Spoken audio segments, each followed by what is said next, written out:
So, the Beatles have just released a new track, something I didn't think I'd be saying in my lifetime again. So, yes, Now and Then has just been released, and this is just an initial reaction I thought I would give to the world of the internet, because if there's something the internet needs more, it's opinions from people who are unqualified. And that's the thing I should say. I'm completely unqualified to be making any sort of professional judgment on this Beatles track, and I'm sure you've all got your opinions, and that's fine. This is just my opinion. My opinion won't affect yours, and yours won't affect mine.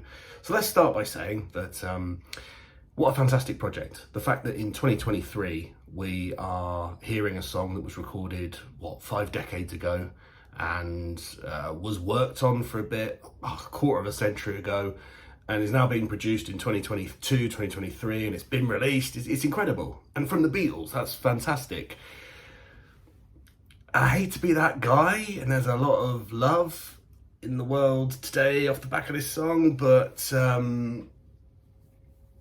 yeah, I'm a little, I don't want to say disappointed, because I think that's really unfair. It's never a word I like to use for the Beatles, but I think I'm feeling a little bit empty from the song itself. So this is the thing that mainly confuses me. So I'm not going to get into the history of where the song came from and yada yada yada. No doubt you know that already. But 25 years ago, the Beatles kind of got back together as the Three Tools, as they were known back then. And yeah, they worked on a few songs that were John Lennon's demos recorded in the Dakota building. Allegedly, they were on a tape that was marked for Paul or something like that. Yoko gave them to them, and they decided to work on them. So in regards to the songs they worked on, they released 2 songs. One was Free as a Bird, which they released for what was supposed to be Christmas #1 for 1995. The other song was Real Love. Now, I would say these days, Beatles fans prefer the latter, Real Love. I'd say that's an excellent song. And really, I think that should have been released in 1995, in December. And I think it could have beaten the musical talent of Check's Notes, Robson and Jerome to become Christmas #1. I think it was such a great Beatles song. I think it has that message of real love, real love, real love. If you're going to have a reunion single, surely that's the one instead of Free as a Bird, which I would argue was probably the worst of all the demos that John Lennon recorded. But they didn't release that, and I think the reason they didn't is quite valid. So one of them is mainly that Real Love felt more finished than Free as a Bird. So I think it was George Harrison, correct me if I'm wrong, who felt like they were kind of just providing a backing track to a John Lennon solo song. It didn't feel like the Beatles all working together, which is what the Beatles always were. Yes, Lennon and McCartney were always seen as the lead songwriters, but without all 4 of their input, you wouldn't have the magic of the Beatles. So they felt they weren't quite getting that from Real Love. They were just kind of providing some backing harmonies and some drums and a bit of bass. So they decided not to take that as the single, which I think is fair, despite the fact it is quite clearly a better song. It's been recently covered by Tom Waddell, which was very popular.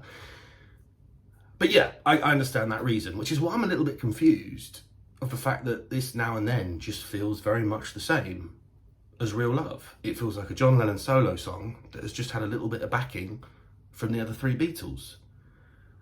I think, to be honest, it's the hype that's maybe kind of done it for me. I mean, this project has been built for so long, and the Get Back project was built up for so long, and it delivered. It more than delivered.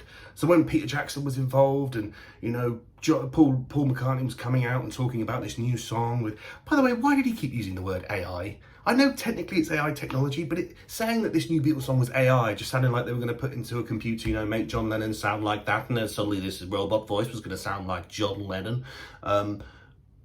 But it wasn't, it was quite fair technology. They removed some of the bit. There wasn't too much fiddling around, and they added some extras to it. I think with the hype, I expected a real extension to this song. I extended a Paul McCartney input. I imagine John Lennon would want more from Paul McCartney with this song. I was expecting, at the very most, a new middle 8 to the song, or at the very least, a new verse. There's none of those things. It's just sort of Paul, who, let's be honest, sounds very different in 2023 than he does in 1960s, 1970s, 1980s, kind of singing on top of a younger John Lennon. And I don't think we really needed that. We've all heard the demos. We want to hear John Lennon's crystal clear voice. We don't need Paul harmonising with him in his 80s. And we didn't get anything extra. If anything, we got something taken away. And there's a really nice part of the John Lennon demo, which is where he sings, I Don't Want to Lose You. And some even hypothesise that he wanted I Don't Want to Lose You to be the name of the song. That could have been the chorus of the song he was writing. It's been completely removed from this version. I have no idea why. And I'm going to talk about this as well, because it's the elephant in the room and the elephant in the internet.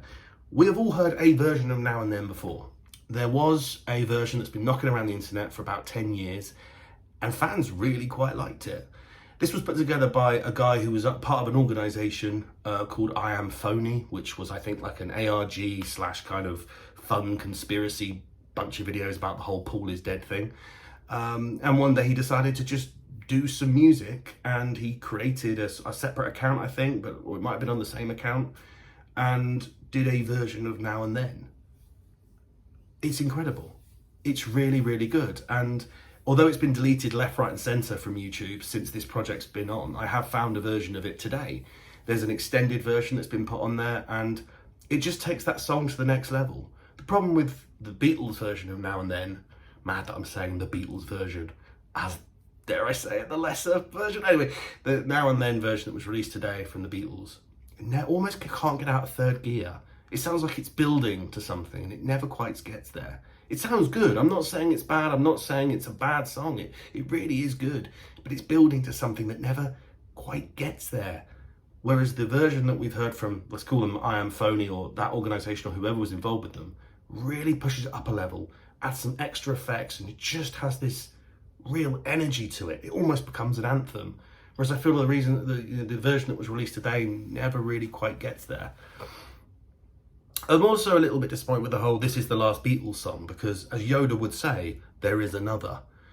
There is Grow Old With Me from John Lennon, and with the magic of AI recently, a fan has done a version of Grow Old With Me, including the other Beatles, including a vocal solo from Paul McCartney, and it's absolutely beautiful.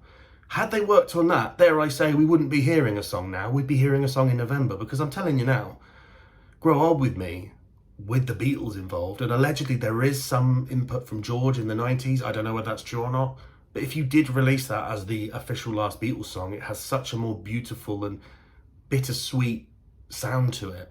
And that's a guaranteed Christmas #1. Go on YouTube now and find the older version, the fan version of Now and Then, and this new fan version of Grow Old With Me. It'll blow you away. Dare I say, it'll blow you away a little bit more than Now and Then did today from the Beatles. But look, I sound like I'm being really negative here. And I just want to say it's incredible that these two men in their 80s, that's a bit, my dad and granddad couldn't get out of bed in their 80s. So the fact that Paul and Ringo are still doing this is incredible. It's really good, and I think maybe it's the sign that it feels a bit like a Paul McCartney side project. I feel like this could have been bigger. Why could this have not been, instead of the last Beatles song of all time, why couldn't it have been the last Beatles album of all time? I think there was enough there, enough technology for them to really put some effort into this and take some of the songs that we've all heard on Anthology or various bootlegs, remaster them, fix them up, and finally find a place on an album for them. All sorts of little ditties like Lost Paranoias, or the original version of them doing All Things Must Pass. It'd be lovely to get all these kind of nitty-bitty bits of Beatles songs and put them onto one album, where you could also do a new version of Free as a Bird, a new version of Real Love, and Now and Then as the lead single from this album. I think that's what I would really like to have seen. Beatles to me are always going to be an album band more so than a singles band. So, I mean, of course, they had some of the greatest singles of all time. I'm crazy for saying that, but I just mean I think they're remembered more for their albums than anything else. So I feel like this could have been a last Beatles album had the time and effort gone into it. But I'm not going to tell Paul McCartney and Ringo Starr how to do their job in their 80s. So that's how I think I'm going to leave this, is that it's amazing that this has happened, and I'm glad it's happened. Maybe it might have been a little bit more fun for it to have just flicked up overnight if this whole project was kept secret, which I think they could have done. And we just had a new Beatles single out of nowhere like that. I think that would have been so Beatlesy, and I think it would have been so amazing. The fact that the hype has kind of pulled the rug from it a little bit, I think that was always going to happen. But hey, what are your opinions on Now and Then? Have you heard the other versions I've mentioned? Have you heard the fan version that was made about a decade ago? Have you heard any new AI fan-made Beatles songs, whether it's Return to Pepperland or the Beatles singing Smells Like Teen Spirit. What do you make of it all? Leave a comment down below, and yeah, until next time, peace and bloody love.